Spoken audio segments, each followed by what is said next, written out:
Welcome to the STR Data Lab.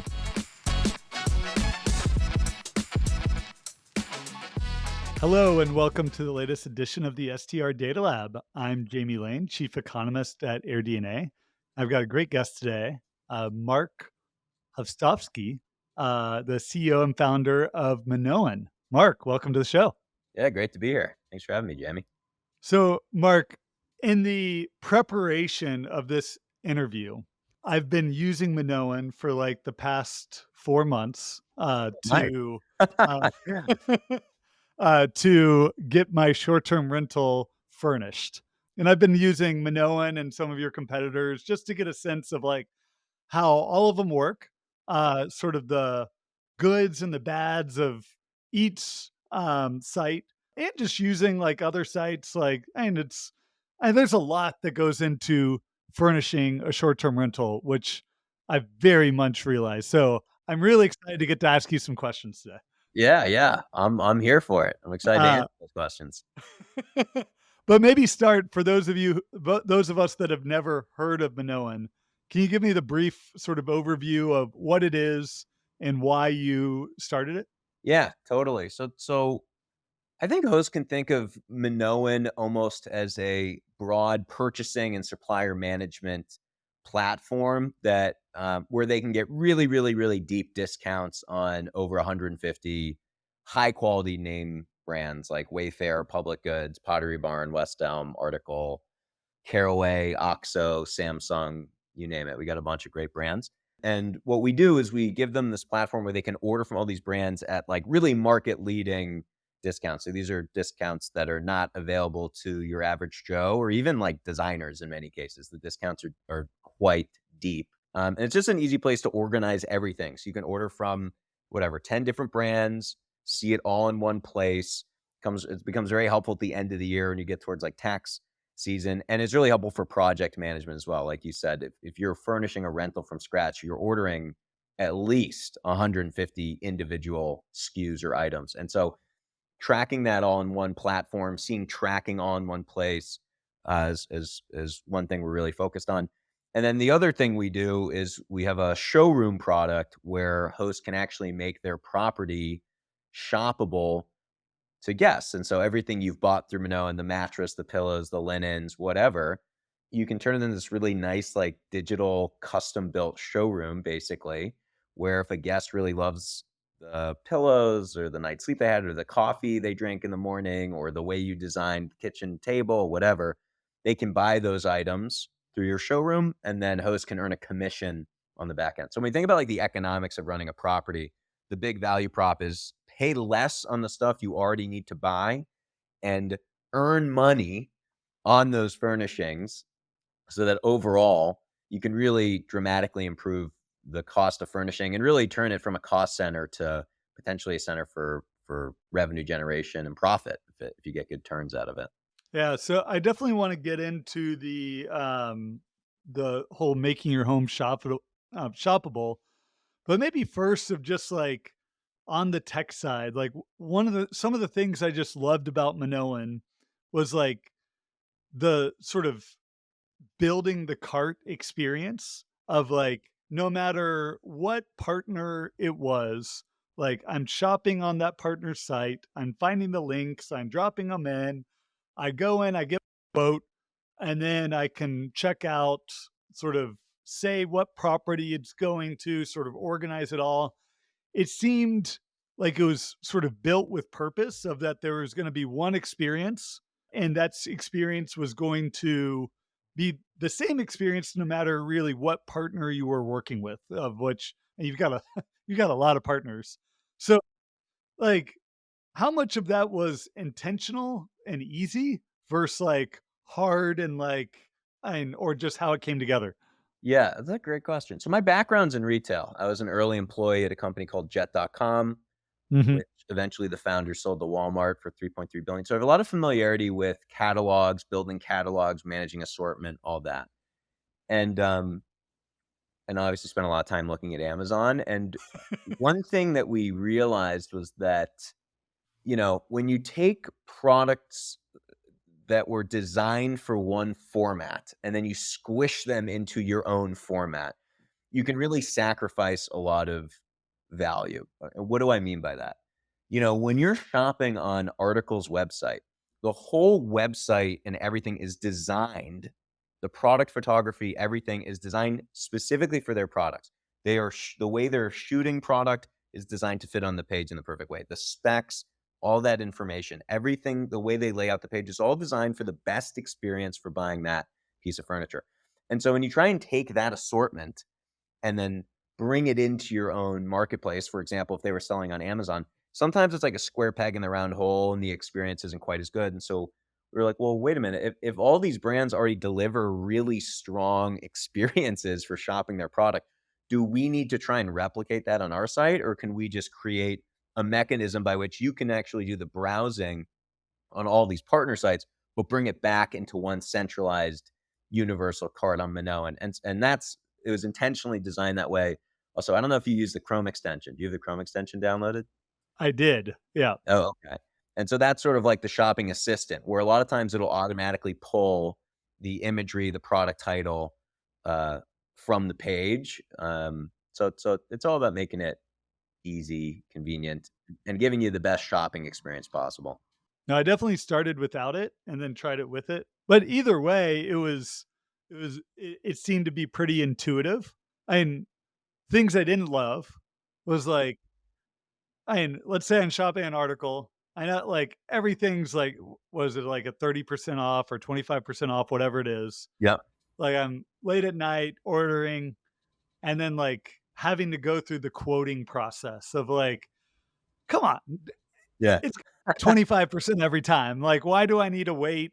Sometimes it's an hour. Sometimes it's like 2, 3, 4, 5, 10 hours to sort of get the quote back.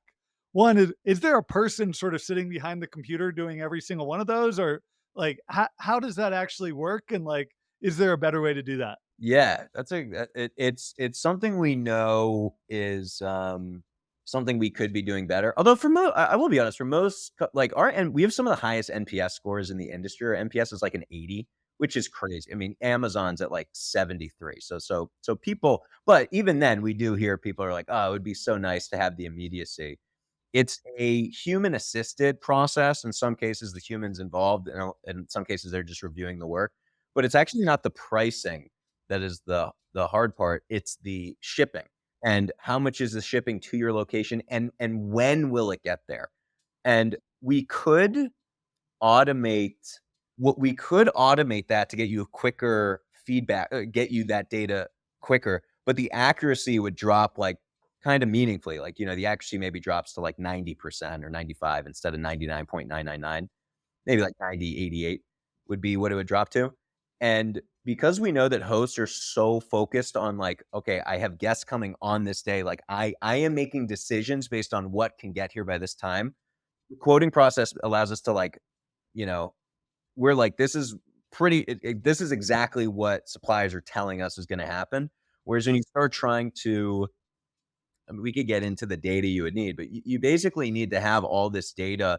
First of all, you need to understand the rates of each carrier. This data is super private and secretive. Like all these, like Walmart, like keeps their UPS and FedEx rates like locked up in a safe. I mean, no one can see them. Even when I work there, it's like you get a obscured version of it because they're deeply negotiated and hard. And so it's actually more the shipping stuff that is more challenging. But there are things we could do to get you at least the pricing information up front and then maybe the shipping. So totally understand. The average quote turnaround's like a little over an hour. If you had one that was 10 hours, I'm gonna look into that. That sounds a little brutal. So I'll have to see what happened there. But it's really just about ensuring accuracy so that the worst thing in the world would be somebody expecting something to show up on one day.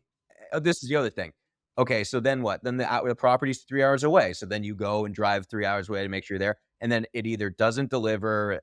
That is a nightmare. We do not, even a 5% chance of that happening is way too high for us. So that's why the quoting process, it's really almost like a robust QA, make sure this stuff is on top. But it certainly does.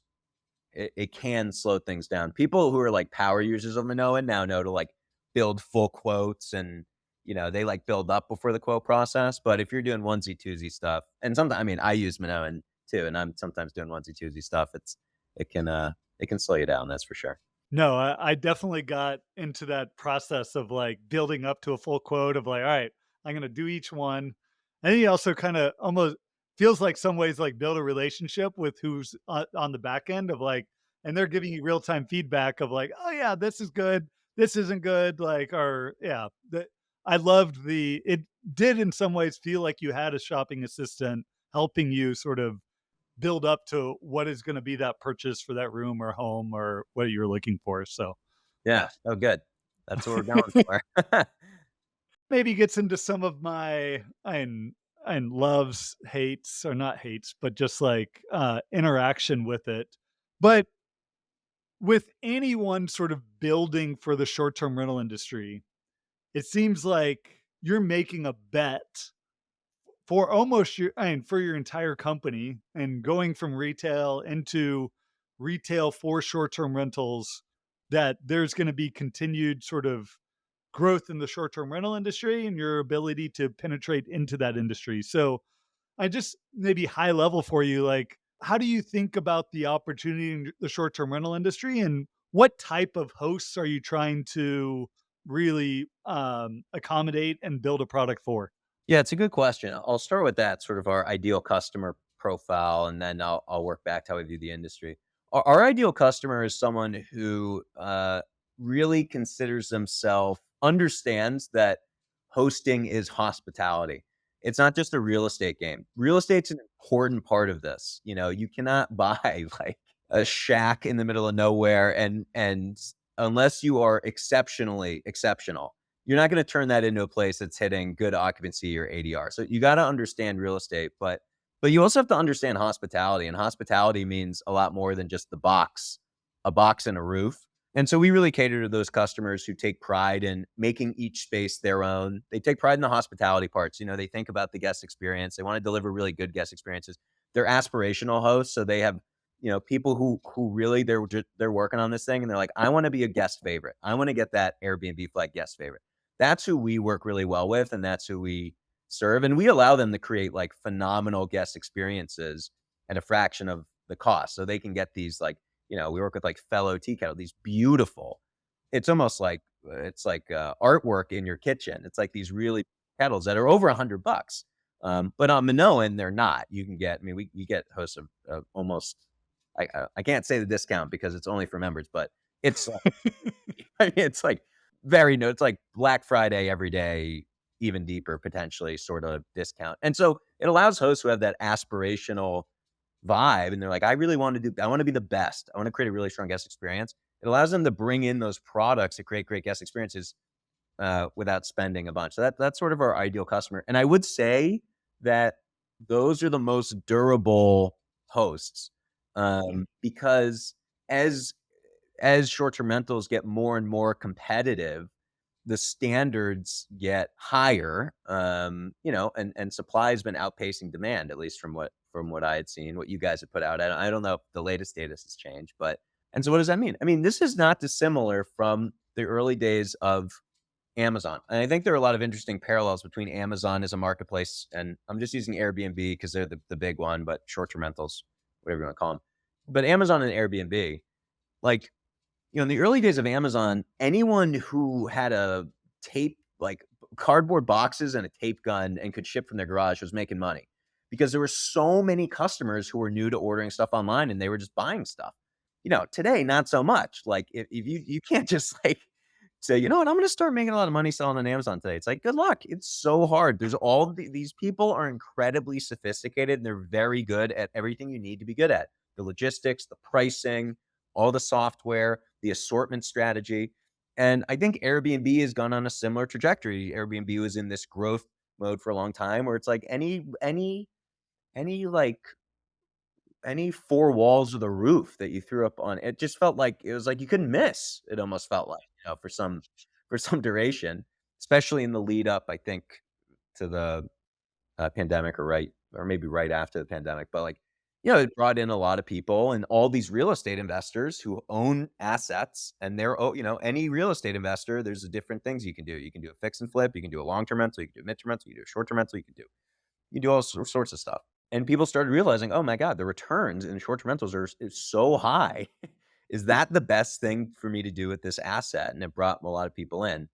Anyways, I'm rambling here. But long story short, it's much more competitive now. And when you look at the distribution of performance, there are still properties doing very, very well, making lots of money. But the percentage of properties that are underwater or not doing quite as well is much higher. And anecdotally, when you look at the properties that are doing really well, there's certainly a real estate component to it. It's like, is there scarcity? Does it have a view? Does it have a vista? Is it in a prized area downtown? You guys obviously crush that part of the equation. But there's this whole other part of the equation, which is, what did they do with the property? Hmm. Do? How did they design it? How did they make it feel? And that's equally as important in our view. And the folks who take that seriously and care about that, they seem to still be doing well. And I imagine that they are the ones who will survive. And the people who, we're just trying to fill the property with spend as little as possible to just make a property minimally acceptable. Like, there is a bed, there is a sofa. It's I think a more challenging long-term strategy. And we've already seen some players who are more in that part of the segment competing on price have significant challenges. So Yeah. And how would you feel a review category on Airbnb of design? And we've got cleanliness, accuracy, check-in, communication, location, value. Like, do you think design could be a category there? I think if I'm putting myself in the brain of the leadership team there, it definitely could be. I think they would probably, I mean, look at what they're doing with icons. Now, now it's a lot more than design. There's a lot of things going into the guest experience, but like, the amount of effort they're putting into the design of those spaces is insane. I mean, if you watch the video when they're talking about the X-Men house, the painting to Mhm. make it feel like a comic. I Yep. mean, that is an exceptionally impressive level of attention to detail in the design, and it's part of what makes it feel so special. So I think totally they could. I would love. We would be a huge beneficiary of that because it would get more hosts to wake up to how important design is. But I think certainly, if you think about vacations in general, there's something very escapist about it, right? Like, I'm trying to get out of my own home, my own life, and go somewhere else for a day, for a week, for whatever. And and the products around you, the design, the aesthetic, it has such a large impact in how you feel, and everyone knows that. Like, walking into you know, you've probably, before you bought your house, walked in there when it was empty, and then walked in there when it had furniture, and then maybe redesigned a room and walked in, and it really impacts how you feel. And so for these people who are like trying to escape and trying to find these unique feelings, new feelings, novelty, design can really help check that box. And so it's super important. Obviously, Airbnb's founding team were designers. There's a huge culture of design, and it extends beyond just UX UI. So I think, yeah, I think that it would be beneficial, and it would be really interesting to see the data. Like, I just want to know what the data would say. You see it in reviews, but it's not quite quantified in that way. Yeah, and I guess maybe that's the question I'm asking is, like, there's this persona or this, like, idea of luxury or highly designed places, and with Airbnb, Vrbo, Booking, there's this review system, there's a star system that people can leave a five-star review for terrible property that maybe had a really cheap rate, or you leave a five-star review for highly designed property at a really high rate that would meet really anyone's sort of, definition of luxury. And there's sort of nothing in between of, like, how can a property sort of indicate sort of that it should be earning $1,000 rate instead of a $500 rate? Yeah, it's so interesting. The way I think about this is a weird analogy, but just stick with me, and I think it'll maybe it'll connect. Okay. You think about like humans, we have genes, right? And genes give us predispositions to certain things. It's not everything. Those genes manifest in different ways, but some things are almost entirely genetic. Well, and then nutrition and stuff like that. But there's like a sort of a set of outcomes constrained by your genes, and then where you ends up on what you did through adolescence, whatever, to get there. I think that with short-term rentals, there's sort of a similar, like, any property you buy has an inherent range of ADR and occupancy. Maybe it's like, this place could be $200 a night, or it could be $600 a night, and it could be 30% occupancy, or it could be 80% occupancy. And it has these inherent traits. And then where you end up, how that manifests, where you end up, really comes down to how you design it. And there are beautiful, huge homes that are poorly designed that then in the reviews, it starts going, then they start dropping to 4.4, 4.5, 4.4, 4.3. It's like, oh crap. And then they have to drop price because there's an elasticity thing. It's really about the value for the price.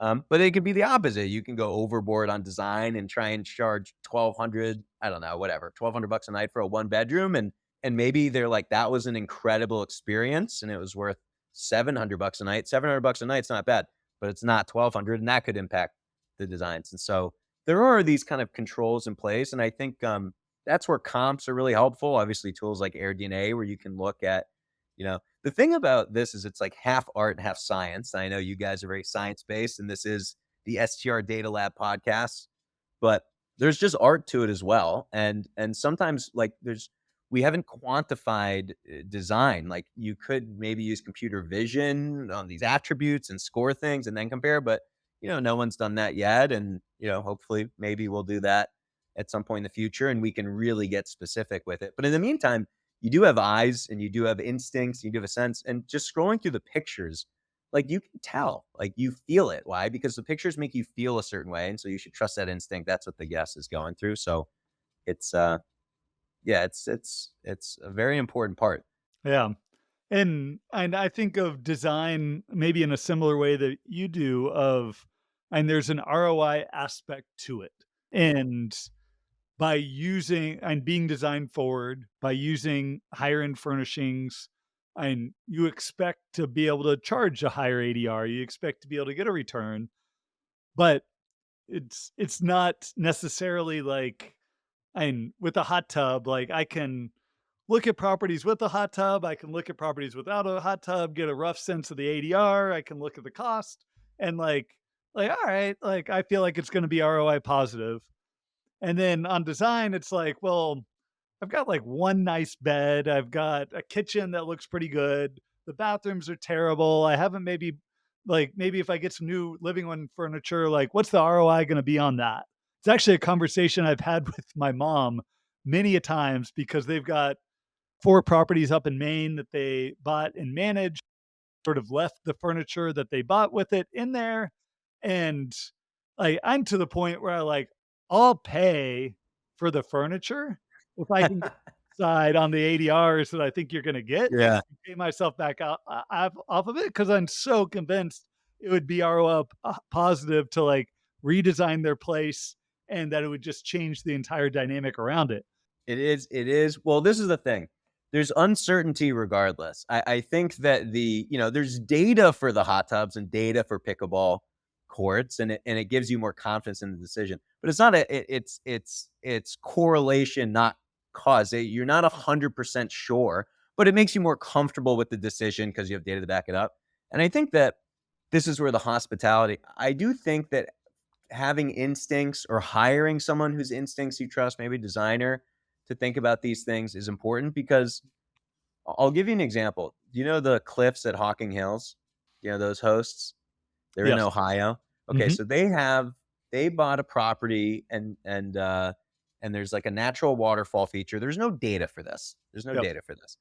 There's a natural waterfall feature. They built a pool around it. They built a bunch of units. Their ADR is like I think it's over $1,000 a night, and their occupancy is legit like 98%. 98.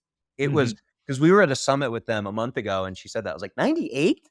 98? She was like, yeah, and it's 100% in the peak, because people just want to be there. And I'm like, Hocking Hills, I didn't even know this place existed. There was no data. There was no data to justify that investment. It was just a kind of a gut feeling that they're like, I think if we build something special, they will come. But it's highly risky, like you're saying. And the reality is that's just how returns work. The risk, like, because in a competitive market, if more people will take, like, once it's proven out, more people will do it. And so you got to be at the beginning, the first one to do it, to take the risk. And that means that you don't know how it's going to end up. It could pay for itself, it could not. I think design, again, you have to look at the market and think, does a discerning traveler come here? Who is my customer? If you're in a market where it's a lot of retirees coming through and say that those people don't care if the furniture is from the 70s or 80s, that's nostalgic and they actually like that, make it comfortable, it doesn't matter. But if you're in a market where the discerning travelers are who are spending more money, it shows that there's a market for them and people are paying more for nicer things. It doesn't even need to be designed. Just like, is there a hotel in town that charges a lot? That's a signal that there's a good opportunity for return. And the other thing that people put down, the down payment, there's all these fees, right? When you buy a home, it's scary. And it's like, oh my God, I'm not. But this is the mistake they make. Oh no, now I'm trying to spend this. I just got to get this thing up and running and cash generating, then I'll do it later. That is a trap, because you get this cold start problem where it's like your reviews are going to start trickling in on an experience that you're not super proud of. And then you're going to have to dig your way out of it in the future. And it's just easier to do nothing. That's why your mom doesn't want to. And why would I? It's generating revenue. Why am I gonna, And so it's just one of those investments that it takes a little bit of courage and savviness. You can't do it indiscriminately. But the payback period on good design, and we have case studies. Again, this isn't big data, so it's not in the same way that we have big data for amenities, but we have plenty of case studies of properties performance pre-design, post makeover. There's also, like, most people have stories anecdotally of like I was on Thanks for Visiting, and I told them about one of our members who's in Nashville who bought a short-term rental unit it's a specific complex designed for short-term rentals. And so they're all the same. And our member was getting nervous. They were doing like high end. It was all high end stuff. Like, they didn't cut any corners, which arguably I'm like, you don't need like the nicest silverware. There's places to cut corners, places not to cut corners. And he was nervous because he's like, I'm putting even more down. And we spoke to him a month ago, and he was like, Mark, I'm crushing it. I'm about to go do another one. And I just found out everyone else in my building is underwater. And it's like, what? They're underwater and you're about to go do another one?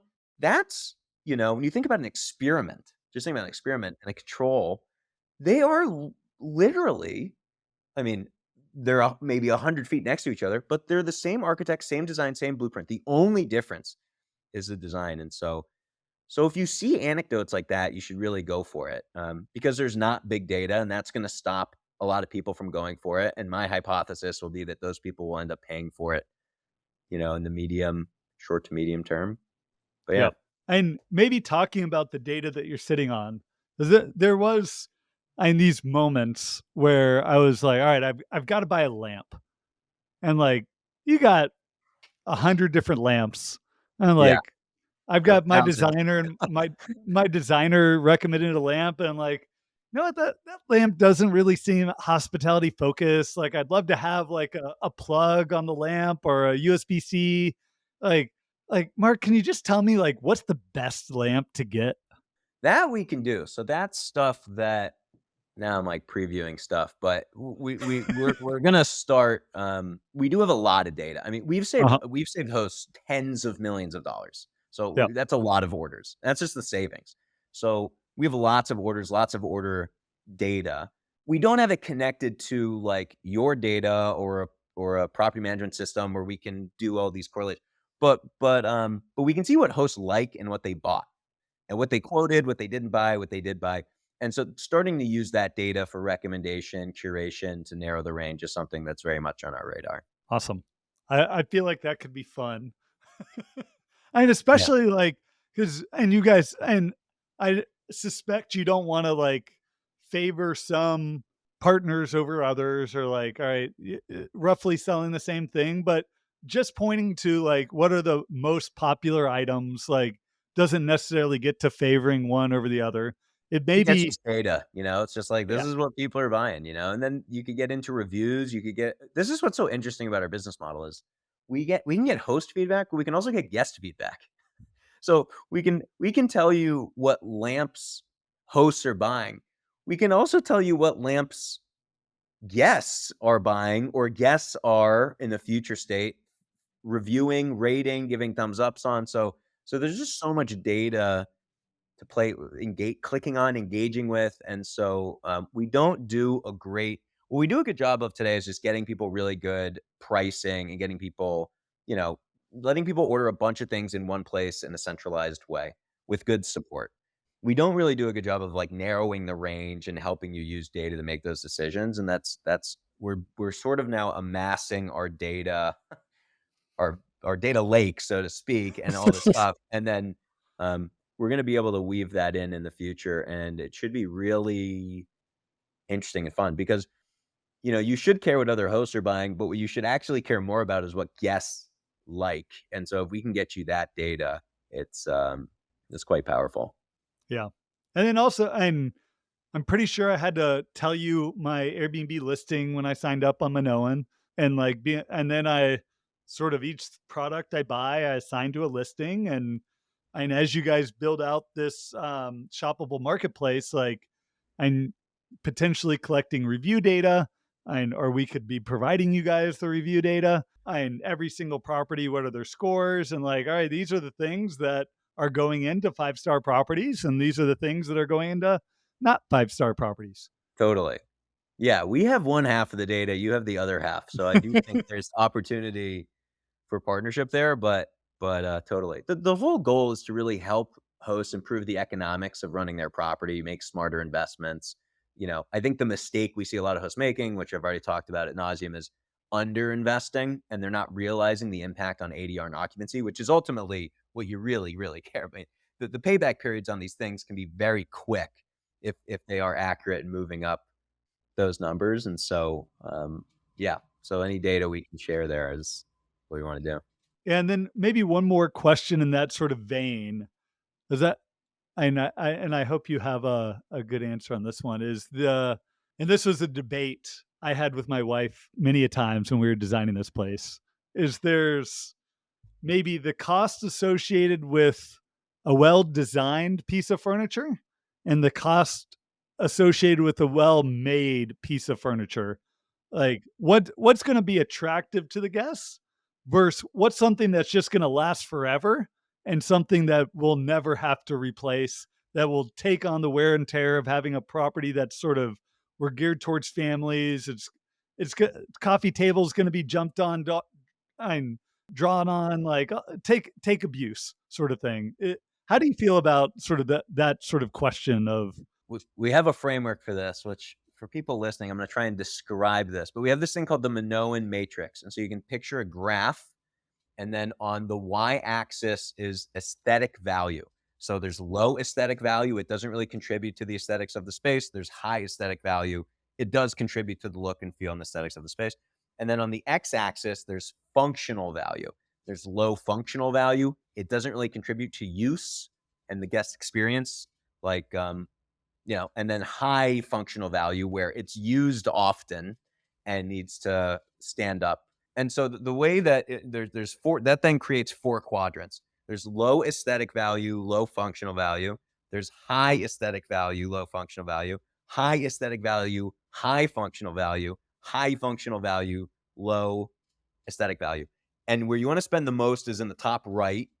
That's high functional, high aesthetic. We call that the sit, sleep, or eat quadrant. So anywhere where someone is sitting, sleeping, or eating, it is both aesthetically important because those are focal points of those rooms. Generally, if you think about like the dining room table, the kitchen table, the living room sofa, the bed, those are like in the photography of the property, which is ultimately what you're selling, right? It's the focal point. So it's very clear, it very much influences the aesthetic of the property, not just on the pictures, but in person. but also extremely high functional value. These are all areas where people are spending extended time. And so if the living room sofa is uncomfortable, very likely to come through in a review. The kitchen table is uncomfortable, likely to come through in a review. And unfortunately, you're twice as likely to get reviews about bad design than negative reviews about bad design than positive reviews about good design. So when we did this analysis on reviews, it's like, if you get good design, it prevents a bad. Sometimes you get good positive reviews, which is great, but most of the time it's just preventing a bad review. But if you have bad design, it's people want to talk about it in the reviews or bad products, and so people are much more likely to comment on that, and that sucks because those kill you, those negative reviews. But anyway, so that top right quadrant's where you should really, and then it's sort of like this outer rim where it's up to you, the aesthetics, like high aesthetic value, low functional value would be like art on the wall. Like it's important to look and feel. It's not going to be used very often, maybe less likely to have wear and tear, but also do you want to have like super nice art? I don't know. It's up to you. And then high functional value, low aesthetic value, those are like the workhorses, things like appliances, where it's like, I don't want this thing to break. And it's nice if it looks nice, but I just need sturdiness, or commercial grade furniture. So that's the framework that we sort of like put out into the ether with our members, encourage them to think on it. We could probably get more specific with like budgets and stuff like that. We haven't done that yet. Maybe that could be another collab project. Yeah. No, that's a great framework to think about it, and also of like where to spend the money, where not to spend the money, right? It's a budget, it's a flexible budget on where you're gonna really flex and where you're gonna look to save. And I love like putting each of those things into the matrix and deciding like, and maybe what are those top things that you're going to spend a little bit of money on that are going to get and really pop in photos and cause people to book, versus like, and you don't probably need to go buy $1,000 toaster when I know no one. You want something that work.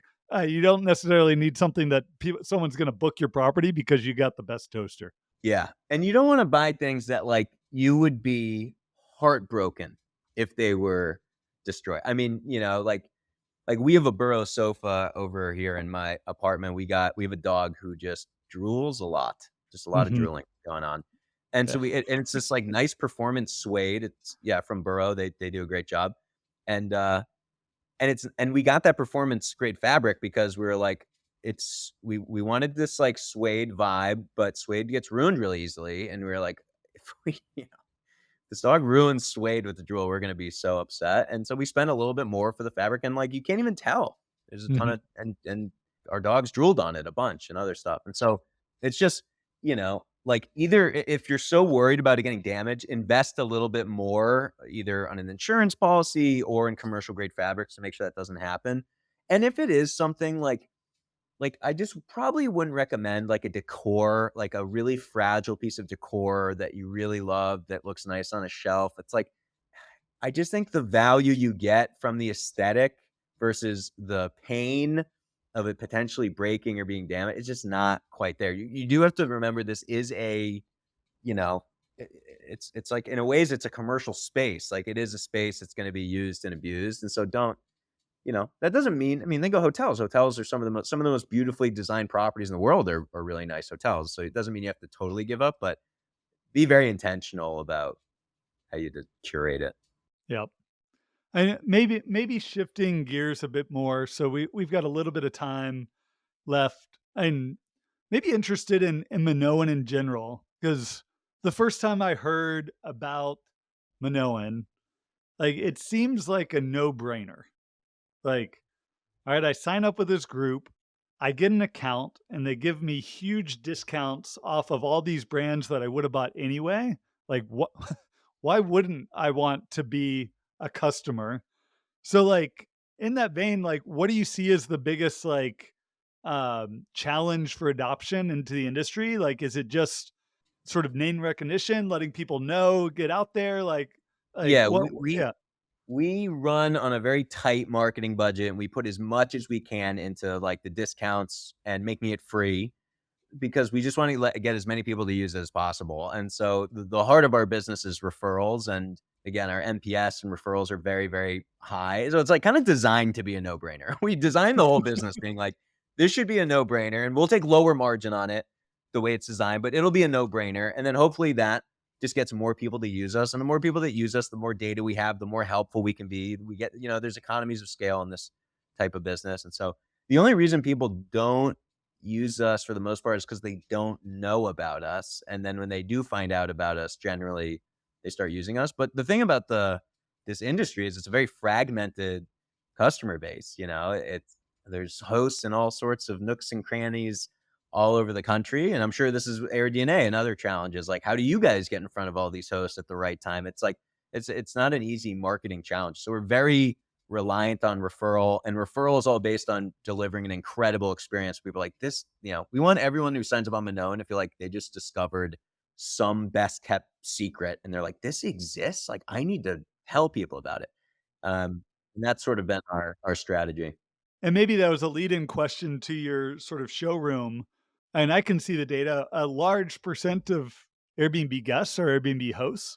And like, is part of the showroom the ability to allow hosts that are already using Minoan to tell other potential hosts or existing hosts about it, get them using it? And like, is there like one, and you guys have launched this, like, how has the adoption been? Like, if I had a well-designed property from Minoan, like, how much revenue do you think I could expect to drive? Or, and is there a referral aspect of it as well? And like, because I suspect the hardest part of it is like setting it up. Like, I got to go in and like show all the, and like get it set up so a guest can do it. Like, what is the ROI pitch for me to actually go in and do that? Yeah, there's a few angles to it. So certainly hosts can be making hundreds of dollars, probably up in the thousands if it's really well done on their showroom a year. It's not much compared to it's free, so I'm like, it's worth doing, but it's not much compared to like what you make in the bookings. There are a few different elements of the showroom that we've heard guests or hosts really, really like. One is it feels very professional. It almost makes like your guests feel like they're walking into this curated boutique, and it's a very unique experience where you can scroll through and see all the products in the home. And so there's this professionalism that hosts really like about it. The other thing hosts really like is that they can drive. We allow you to bring in products even if you didn't buy them from Minoan. So we have lots of hosts that are bringing in local products, local Vermont products, local North Carolina products, local Florida products, as a way to sort of integrate the local community and show clear business being driven in the local community. And that goes a long way because a lot of hosts are fighting with municipalities about these laws and them saying, people saying short-term rentals are a leech on our community and society and that's anything. And the hosts being like, no, that's not true at all. Like, we're bringing tons of people in. Look at the economic growth. And so it's just another way for them to, like, a feather in the cap of that story to be able to push towards. And it's not even the story. Like, hosts generally love the communities that they're in. Like, why there's a percentage of hosts that are very logic brained and they're like, I'm just looking for good markets and I just want to be in a good market that returns. And, sure, a lot of them use you. But for a lot of hosts, it's more personal. Like, these are communities that maybe they want to retire in. Maybe they want to live in the short term rental. Like, a lot of people, we hear this. They bought it. It's an eventual retirement property, but in the meantime, they use it as a short term rental. Or people just love markets. Like, I grew up going to Stowe. I love Stowe. I've always wanted the property in Stowe. So there is this usually personal connection to that community and this desire to give back and to feature local brands. And so that's another element. The other thing is not just how you can monetize it today, but how you can monetize it in the future.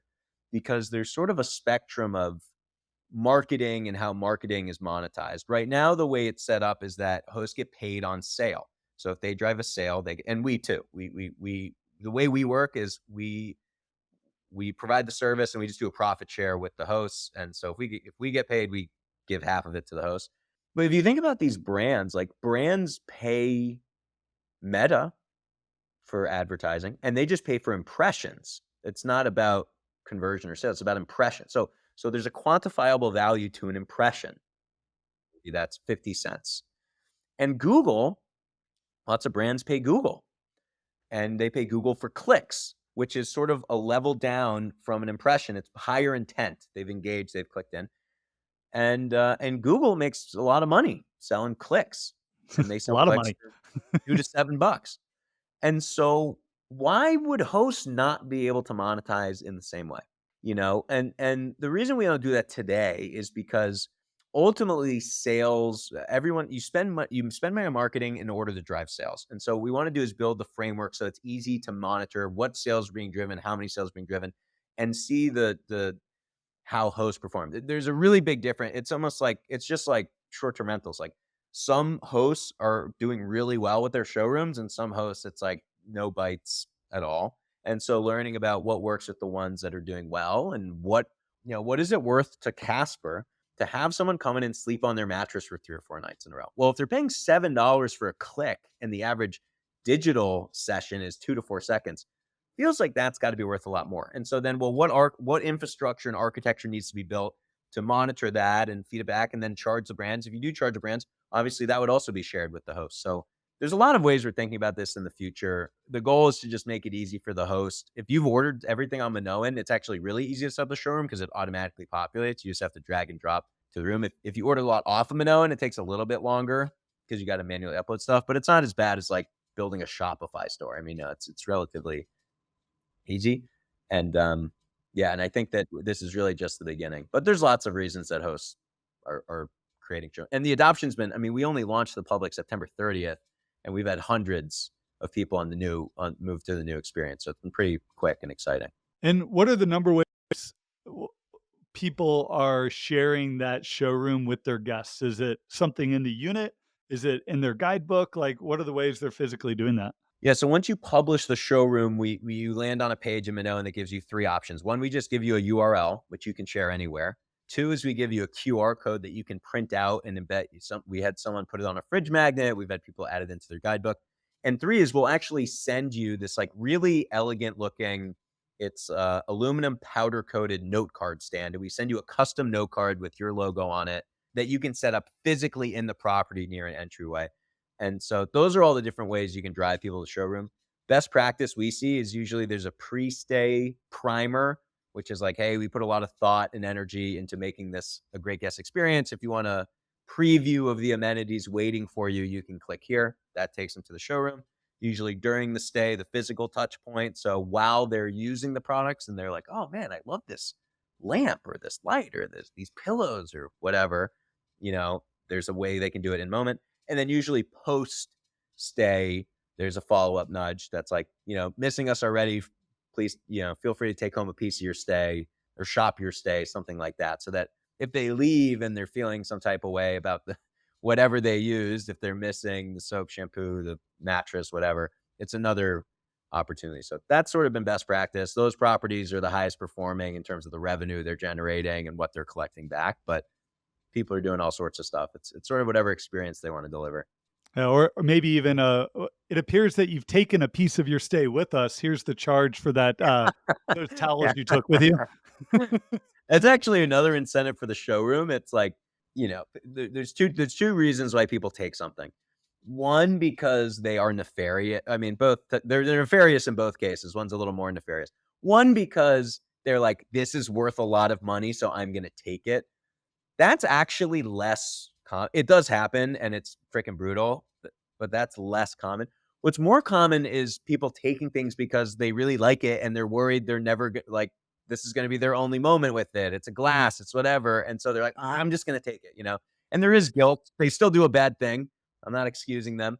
But the nice thing about the showroom is that it sort of formalizes this process. Like, I think there are hotels that did studies on this. Like, you had a lot less stolen robes when you actually like let people know the robe was for sale. I don't know. I feel like I read that a while ago. I could go dig that up, but so there's a little bit of benefit there.